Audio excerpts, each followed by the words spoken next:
welcome to the Selfish Podcast. I am your host, Luke Greenheart, and this podcast is going to cover everything self-love, self-care, and overall self-development. I will be talking about my own personal experiences and perspective, as well as interviewing guests on their journey, their life, and their personal experience. Stay tuned, enjoy the show. I appreciate you being here. So this is a short introduction just to bring you into the world of the Selfish Podcast, why I created it, and how it's going to be of a benefit, or how I wish it is going to be of a benefit to your life and yourself. So first, let's talk about self and selfishness. Now, selfishness, a lot of people look at as a negative term. Now, it's a little bit of a play on words because I want to grab people's attention. But ultimately, all acts, as I perceive it, are selfish acts in terms of you're trying to find a balance, find a fulfillment in yourself. Now, I've noticed through different people's progress that they go through one type of selfishness early in their life, then a selflessness, and then back to self again. And this development, I want to share the progress, but not just my own personal not just my own personal perspective, but also other people's experiences. I want to share and connect with as many as possible. So I'm going to be reaching out to different people that influenced me, people that I find interesting, including other people that are just other humans. They may not have a social media platform. They may not even be highly online, but they're a person, they have a self, and I want to know them. I want to get to know them. I want to know about their path, their journey, and how they've processed self-development, how they've got themselves into a more stable position. And if they haven't, maybe our conversation can help bring them into a little bit more stability, a little bit more progress, and start to live life more optimum. Yeah. And to me, an optimum life has a lot of function. You're able to use your body, you're able to move, you have less resistance, less pain, as well as enjoyment. Yeah, so feeling much more good feelings, feeling like you want to be alive, and not only want to be alive, that you enjoy life, you appreciate life, and you're grateful for life. And for me, I'm always on that path. Ever since I was a young child, I always just wanted to live life and feel life. But I grew up in a really traumatic childhood. So it's made me question life. I even had suicidal issues when I was a child. Yeah, and I'm 10 years old. So I was really questioning, what is the point of life and why do I exist? Because I was thinking of taking that life. And I didn't take that life. I abused my body physically. I beat myself. I hit myself. I banged my head against the wall just to try and get rid of the pain that I was suffering internally. Now, as a child, I don't remember having any physical ailments that I really was consciously aware of. I don't remember having bad pains here and there. But it was more like life was so hard, so much pressure, so much stress. It's just like, this isn't a life. What's the point being alive? I wish I was dead. And I went through this process from, like I say, a childhood. Then as I got into my teens, I got influenced by people. I found people in the world who come from a struggling background and pushed and got just whatever they wanted. And in their appearance, they looked satisfied. They looked happy. They looked healthy. Yeah, and these motivated me. I was like, well, if they can do it, I can just keep pushing. I can just keep fighting. And I found different tools to help me fight, physically and mentally. And I went through that process, but I thought until I fix my problems that I'll have to feel good later. Yeah, so it's okay to feel terrible now. Life's meant to be horrible now. And later I'm going to feel great once I fix my problems. And these problems I saw as all external.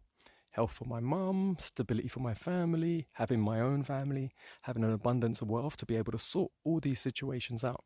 Then I will feel good. I deserve to feel good. I should feel good. Now, as I grew older, this didn't come to be. Life got more stressful.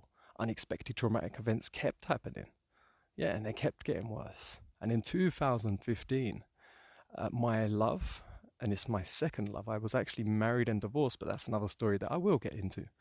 But I met someone else unexpectedly, fell in love. We became best friends for over a year first. Then we fell in love.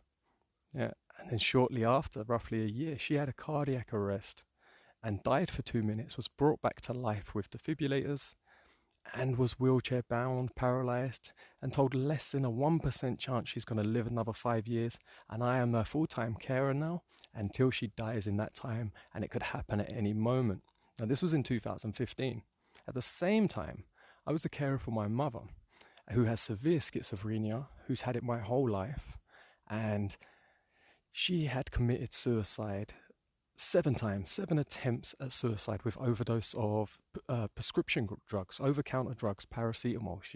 She was trying to take her own life because her life had been too much suffering. And as I became more of a carer for Danielle and my time was separated, she just was unable to handle that loneliness. And I think she felt like a burden to me because I had to keep coming back to care for her, clean after her, and cook for her, and then go to Danielle, clean her, cook for her. And I was going back and forth doing this, and life was so hard. And like I said, every single month I was taking my mum to the hospital to have her stomach pumped, trying to keep her alive, talking to her to try and give her purpose to live. Yeah? And the exact same with Danielle, my love. I was going through this situation back and forth, back and forth.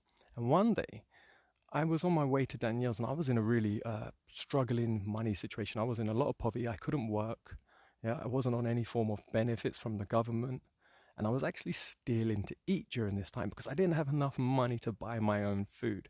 So I would go into a shop and I would steal myself some healthy food, a steak, yeah, some vegetables, and I would buy something for like 50 pence. It's like roughly 70 cents if you're American, yeah? So I'd buy something really small and then I would steal something a little bit bigger so I could eat. And it always felt uncomfortable, but I didn't know what else to do because if I didn't look after Danielle, if I didn't look after my mum, I saw that they were going to die. And then I saw that as my responsibility to keep them alive. Yeah, and this pressure kept building. And one day I just got my mum back from the hospital, had to leave her at home. And I was terrified that she's going to do an overdose as soon as I leave. And then I was having to go to Danielle because I was terrified that I might get back to her and she's had a cardiac arrest and died when I wasn't even in her presence. And on my way back, I was crossing a motorway bridge. And there was 6 lanes of traffic, fast, busy traffic. And halfway across the bridge, I looked over and I had a really strong urge, a big urge to jump, to end it. This is too painful. Life is too hard.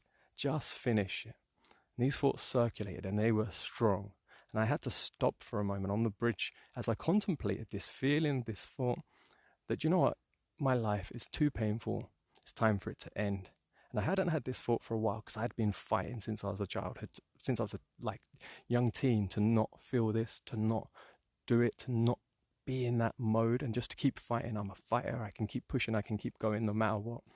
And at this moment, I was like, I can't do it anymore. It's time for an end. And not only is it time for an end, I'm going out with a bang. I'm going to destroy everything around me. I'm going to jump off this bridge. Cars are going to hit me. Cars are going to hit each other. It's going to be a big bang, big pile up, and just make a mess. I wasn't thinking about anyone else. I wasn't even thinking about myself. I was just like, go out, make a big bang. It's too hard. And within a moment, within such a short moment, like this all happened within minutes, if less, I was hit with this unbelievable force, a sudden inspiration that no, you can push through this. You can make a difference. You are going to win this battle and you can keep going, even if it gets harder, even if it gets more stressful. Yeah, this fighting feeling rised in me to keep pushing. I'm going to be there for Danielle no matter what. I'm going to be there for my mum no matter what. Yeah, and I just kept fighting. I was like, I'm going to make a change. I'm going to use every minute, every hour. I'm going to study. I'm going to research. I'm going to do everything I can to not waste time and to be more productive. I'm going to find a way to have more energy for myself, more enjoyment for myself. And I'm going to do this no matter how stressful my external life is. Yeah, and this started a whole new path for me and a whole new way of looking at life. It was no longer did I have to wait for my events around me to be fixed, but I was going to find a way to make myself feel better so I can be more productive for my mother and Danielle. At the time, this was for them. It wasn't even for myself as I saw it. And I went through, I got back to Danielle. I was caring for her, and over the months, yeah, it kept going. Things kept happening. But I was studying, I was learning, I was looking for any means possible to increase my energy and to increase my enjoyment. Now, over 6 years since that event, I have not had one single suicidal thought. I have had not one single dip to that extent where I thought this is too hard, and life didn't get instantly easier externally. The events still got chaotic. I had to go to a different country to take Danielle to specialist care. I'd done so many different things. I was separated from my family. I had so many things going on. My mother got put into a mental hospital, which I wasn't happy about because I saw that as my responsibility to care for her, to look after her. Yeah, all this happened in this time, but I was constantly absorbing information. And even at times, I was just sitting still, yeah, like in a meditative state, being in nature, just putting myself out there and just breathing, letting go, and seeing my thoughts, seeing what was circling within, how I could clear them, and how I could bring in new encouraging thoughts. And I realized I had a very abusive mind, a very abusive thoughts to myself. I went through a path of self-love, not knowing I didn't love myself. I set conditions on myself. It wasn't an unconditional love. So as I went through this path of realizing, no, I have to love myself unconditionally. I have to care for myself unconditionally. I have to get myself into a peak state, an optimum state, so I can care for others, love others, be kind, be compassionate, show them life, show them why it's worth living and how beautiful this world is, how beautiful people are, animals, plants, just the whole beauty of the world. Things were opening up to me that life was incredible no matter what's happening.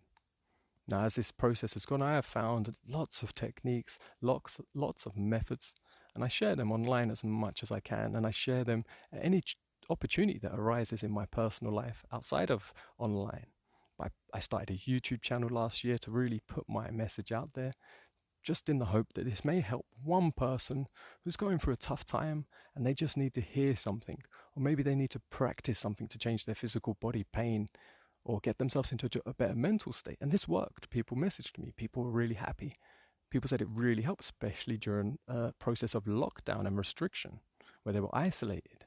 And I thought, what a better time than when we can't connect face to face with such ease, that we can connect online with unbelievable ease. I can be out in the middle of nature. I have a phone. I have signal. Yeah, I can record messages. I can use a camera. I can record videos. I can put that online and connect with someone in a country thousands of miles away. Yeah, so I just went on that mission. I'm here to connect, to share with love, kindness, and compassion with as many as possible, with no judgment. There's no good or bad. It's just, can we love each other? Can we share together? Can we grow together? Can we make ourselves stronger together? And I believe we can, and I've seen and witnessed that this has happened. So I'm here with you to say, let's connect, let's share, and let's grow together. Let's become more together. Let's live life with more compassion, more kindness, more joy, no matter what happens in your external environment. So through this podcast, I'm going to be interviewing different people on their paths, their journeys, sharing more of my path, my journey, techniques and things that have helped me, including, if you check straight after this, my WTF method. If you check the video on that, I talk a little bit more in depth on a method of sort of how I cleaned my thoughts and how I witness life so I can get into this state quicker and live better, and what worked for me. As well as, if you go onto my YouTube channel, Luke Greenheart, you will see all my videos. I'm constantly putting up new videos. I try and put up at least 2 a week. Yeah, and they will go into, some of them have just like posture exercises, how to get your central nervous system more aligned. Yeah, how I eat and how I had to change my whole diet and lifestyle to optimize my function. What gave me more energy, what gave me less energy. What gave me more joy, what gave me less joy. I share as much as I can, and I'm always open to have a conversation with someone. So you can drop a comment on any of my videos about anything if you want to hear something, or if you just want to tell me where you are and where you're listening from. But I'd love to hear if any of this made a difference to you. It inspires me, it motivates me, and it shows me that there is love, there is life, there is compassion out there. It reminds me. And this is what feeds me, because I'm here to live a compassionate, kind life. And I'm here for you. And I want you to know that you're not damaged goods, you're not broken, you're not on a path of improvement, you're not damaged and you need to improve. You're on a path of self-development. You're transitioning and evolving into a more kind, compassionate being in all moments and all life experiences, even the bad ones, are gifting you with this insight, this ability, without judgment of this isn't what's good for someone else, but you're seeing what works for you, what's good for you, what you can use to progress through life, how you can find your path, your fulfillment, your joy, your satisfaction. Thank you so much for listening. This is the Selfish Podcast. Stay tuned. Drop a message to greenheartcontact@gmail.com. if you would like to drop a message in, or if you'd like to be featured and interviewed, and we'll have a discussion about yourself, your life, your path, and what's worked for you. Or even if it's not working, maybe we can have a discussion and see if we can get to a destination or a goal, or set something in light that we can actually make your life more comfortable. Have a great day.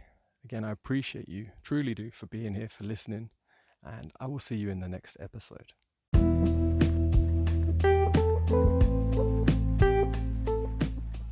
Thank you so much for being here and listening to the Selfish Podcast. I'm your host, Luke Greenheart, and I appreciate you being here. Don't forget to check out my YouTube channel. Just search Luke Greenheart on YouTube, you'll find me. Check out my website, lukegreenheart.com. Have an amazing day, and stay tuned for more episodes. I'll be interviewing guests on their path of self-development, their path to self, getting to know them in much more intimacy, much more depth, sharing and connecting with all, so we can have a much more blissful, joyful, and productive life together. All right, much love. Have a great day.